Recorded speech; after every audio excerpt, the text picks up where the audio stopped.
தளபதி விஜய் ஏங்கப்பா 33 ஆண்டுகள் அசாத்திய சாதனை அப்படின்னு சொல்லி ஒரு பெரிய லெவல்ல பேசிட்டு இருக்கிறாங்க. என்னன்னா பாக்ஸ் ஆபீஸ் கலெக்ஷன் அப்படிங்கிறது சாதாரணம் கிடையாது. அந்த மாதிரி ஒரு விஷயத்த விஜய் தட்டி தூக்கிட்டார் அப்படின்னு சொன்னாங்க. உண்மை. ஆமா. ஏன்னா கிட்டத்தட்ட ஒரு குழந்தை நட்சத்திரமா அறிமுகமாகி அவங்க அப்பா எஸ் ஏ சந்திரசேகர் அவர்கள் ஒரு நிறைய திரைப்படங்கள் பண்ணக்கூடிய ஒரு அற்புதமான ஆக்ஷன் படம் டைரக்ட் பண்ணக்கூடிய ஒரு இயக்குனர் எஸ் ஏ சந்திரசேகர் அவர்கள். அவங்க அம்மா ஷோபா அவங்கள பற்றியும் தெரியும். நல்ல ஒரு சிறந்த பாடகி.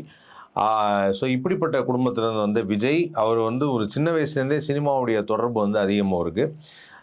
ஷூட்டிங் டைமில் இன்னும் சொல்லப்போனால் பல பேருக்கு தெரியாத ஒன்று அப்படிங்கும்போது விஜய் அவர்கள் ஒரு ஒரு ப்ரொடக்ஷனில் ஒர்க் பண்ணுற ஒருத்தராக கூட, அதாவது எஸ்ஏசியோட படங்களில் ஆர்டிஸ்ட்லாம் வரணும் அப்படிங்கும்போது இவர் காரில் ஏறி போய் எல்லாத்தையும் கூட்டுருவாங்க. சமயத்தில் அந்த காரில் காலையில் செட்டுக்கு எடுத்துருவாங்க. அந்த மாதிரி காரில் இவர் நேராக போய் விவேக் அவங்கெல்லாம் நேராக போய் வாங்க இப்போ ஷூட்டிங் டைம் அப்படிலாம் சொல்கிற காலகட்டங்கள்லாம் இருந்திருக்கு. அப்படி திரையுலகத்தில் அவருடைய ஈடுபாடு அப்படிங்கிறது ரொம்ப ஜாஸ்தி. ஸோ அப்படிப்பட்ட தளபதி விஜய் அப்படின்னு சொல்லும்போது இப்போ தளபதி அப்படின்னு சொல்கிறோம். ஆரம்ப காலத்தில் பார்த்தீங்கன்னா 1992 அவர் ஹீரோவாக அறிமுகமான படம் தான் நாளைய தீர்ப்பு. நாளைய தீர்ப்பு ஒரு ஒரு ஒரு கணிசமான ஒரு வெற்றியை தந்து ஒரு இளம் கதாநாயகன் யார் இது என்ன அப்படிங்கிறத பார்க்கும்போது தான் எஸ் ஏ சந்திரசேகரோட பையன் அப்படிங்கிறது தெரிஞ்சுக்கிறாங்க. ஸோ இந்த மாதிரி நேரத்தில் நாளைய தீர்ப்புக்கு அப்புறம் பார்த்தீங்கன்னா அடுத்து படங்கள் அப்படிங்கும்போது நிறைய படங்கள் ஒன்லி ரொமான்டிக் ஃபிலிம்ஸ் அப்படிங்கும்போது யங்ஸ்டரை கவரும் வகையில் விஷ்ணு தேவா இப்படிப்பட்ட படம்லாம் நிறையா வருது. அந்த படம்லாம் வரும்போது தான் அவருக்கு ஒரு அடையாளத்தை தர்றது அப்படிங்கிறப்போ அதுக்கு ஒரு படம், அது நம்ம விக்ரமனுடைய டைரக்ஷனில் பூவே உனக்காக அப்படின்னு சொல்லிட்டு ஒரு படம் எடுக்கிறாங்க. இந்த பூவே உனக்காகங்கிற படம் ஒரு மாபெரும் ஹிட்டு.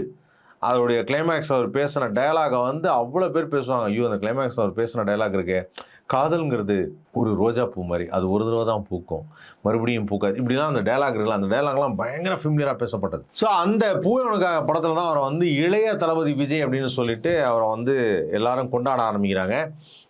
இந்த அப்புறம் இன்னொரு விஷயமும் பண்ணுவாங்க. அதாவது என்னன்னா போனதுக்கு முன்னாடி சில படங்கள்லாம் ஒரு பாடல் பாடுவார். ஐயோ மேலு ஆவின் பசும் பாலு தொட்டுப்புட்ட குட்டி போடும் தேளு, இந்த பாட்டுலாம் இருக்கு இல்லையா? இந்த பாட்டை அவர் பாடியிருந்தார் அப்படின்னாவே அந்த படம் வரும்போதே அந்த படத்திலே போட்டுருவாங்க, பாடலை பாடியது உங்கள் விஜய் அப்படின்னு போட்டு. ஸோ அந்த மாதிரி ஏகப்பட்ட விஷயங்கள் செஞ்சாருங்க. எஸ்ஏசி அவர்கள் விஜய் அவர்களை ஒரு பெரிய பிரபலமான நாயகன் ஆக்கிறதுக்கு ஏகப்பட்ட விஷயம் செஞ்சார். பட் இவ்வளவுக்கு மீறி விஜய் தன்னுடைய சொந்த உழைப்பால் அவர் ஒரு நல்ல ஸ்டாராக பெரிய லெவலில் ஷைன் ஆனார். நல்ல ஸ்டாராக ஷைன் ஆனதுக்கு காரணம் என்னன்னா, அவர் பண்ண படங்களில் அவருடைய நேர்த்தியான நடிப்பு, அவருக்கு அமைஞ்ச சில டேரக்டர்ஸு, அது அவரை தூக்கி இன்னும் வேறு பக்கம் கொண்டு போயிடுச்சு. ஸோ அப்படி இளைய தளபதி விஜயாக மாதிரி பூவனுக்காக, அதுக்கப்புறம் லவ் டுடே, காதலுக்கு மரியாதை, அதுக்கப்புறம் பிரியமுடன் படம்லாம் பார்த்தீங்கன்னா நெகட்டிவ் ஷேடில் ஒரு கேரக்டர். ஸோ அந்த நெகட்டிவ் ஷேடில் கேரக்டர் அதுவும் சூப்பராக பண்ண ஆரம்பித்தார். இப்படி என்ன மாதிரி படங்கள் வந்தாலும் சரி, அதில் அவருக்கான ஒரு கேரக்டர் ஆக்ஷன் படங்களும் பண்ணார், ரொமான்டிக் படமும் பண்ணார். அந்த மாதிரிலாம் பண்ணுறப்போ அதுக்கப்புறம் நீண்ட நாட்கள் கழிச்சு பிரியமுடனுக்கு அப்புறம் ஒரு பயங்கர ஒரு மிக்சட் எமோஷன் அப்படிங்கும்போது ஃப்ரெண்ட்ஸ் படம்லாம் இன்றைக்கும் இப்போ கூட ரீரிலீஸ் ஆச்சு, யாரும் மறக்கவே முடியாது. அது மாதிரியான படங்கள் இதெல்லாம் நிறைய வர ஆரம்பிச்சிது. ஃப்ரெண்ட்ஸு, அதுக்கப்புறம் ஷாஜகான், யூத்து, தமிழன், இந்த மாதிரி படங்கள் வர ஆரம்பிச்சிது. பட் இருந்தாலும் விஜய்க்கு எப்படி நாளைய தீர்ப்பில் ஆரம்பித்து விஷ்ணு, செல்வா அந்த மாதிரி படங்கள்லாம் பண்ணி, தேவா அந்த மாதிரிலாம் படங்கள் பண்ணிகிட்டு இருக்கும்போது எப்படி ஒரு திருப்பு முனையாக பூவே உனக்காக படம் இருந்ததோ அந்த மாதிரி விஜய்க்கு ஒரு மிகப்பெரிய டேர்னிங் பாயிண்டாக இருந்தது அப்படின்னு பார்க்குறப்போ அது ஒரு வித்தியாசமான தோற்றத்தை கொடுத்த படம் அப்படிங்கிறப்போ அது திருமலை அப்படிங்கிற படம். திருமலை படம் எனக்கு இன்னும் ஞாபகம் இருக்குது. அதாவது சாமி படத்துடைய விழான்னு நினைக்கிறேன். சாமி படத்துடைய விழாவில் திருமலை படத்துடைய ட்ரெய்லரை இன்னும் ரிலீஸ் பண்ணுறாங்க.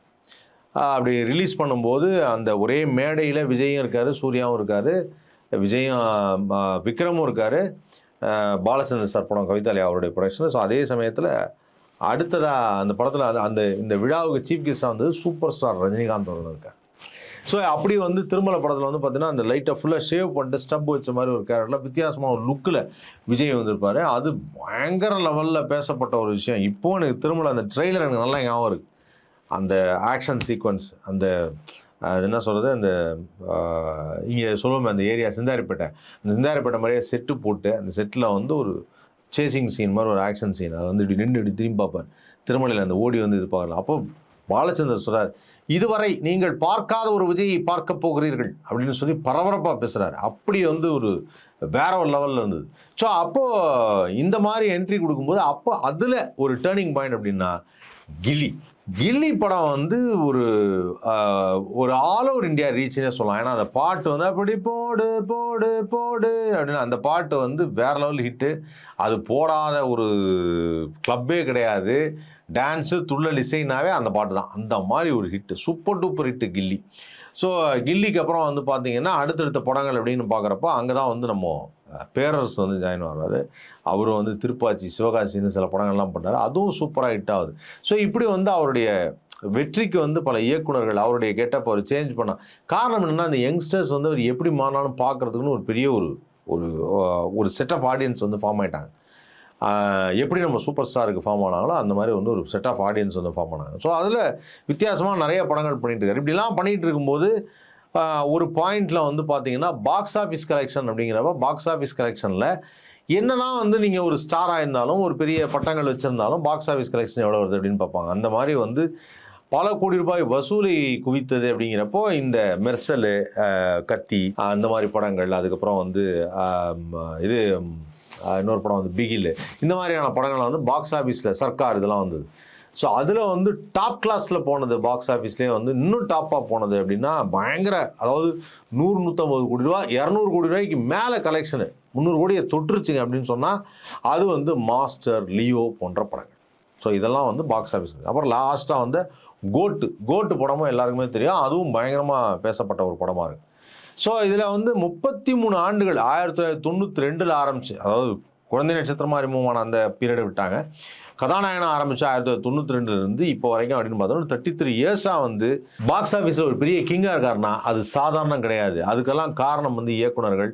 அதே சமயத்தில் அவங்க அப்பா எஸ்ஏசி என்னதான் ஏற்றி கொண்டு வந்தாலும் விஜய் தன்னுடைய சொந்த உழைப்பால் இவ்வளோ தூரம் வந்திருக்காரு, அது சாதனை படைத்திருக்காரு விஜய் அப்படின்னு சொல்லி எல்லாரும் பேசுகிறாங்க. ரொம்ப ரொம்ப சந்தோஷமாக இருந்த ஒரு விஷயம்.